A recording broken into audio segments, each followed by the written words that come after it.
এই গা ধুয়ে দেওয়া, জুতো পরিষ্কার করা, সবকিছু একে দিয়ে করাবে। এখন কিছু করতে হবে তো বলো, করে দেবে। মা, দিদি তো বাড়ির বড় বউ, ও আমার ঝি হতে যাবে কেন? ওই বোবা নন্দটা এত পয়সা তো রোজগার করে না, তাই ও ঝিয়ের কাজ করে সেটা পুষিয়ে দেবে।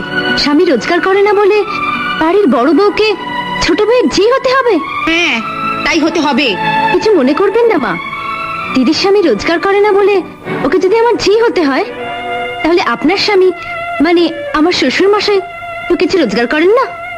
আপনার নিয়ম যদি আমাকে মানতে হয়, তাহলে আপনাকেও তো আমার ঝি নাম্বার 2 হতে হয়। কি বললে? আপনার এই ভাইটিও শুনেছি কোনো রোজগার করেন না, তাহলে এর বউকে আমার ঝি নাম্বার 3 করেনি? কি বলে? তুমি মা, আপনারা শাশুড়ি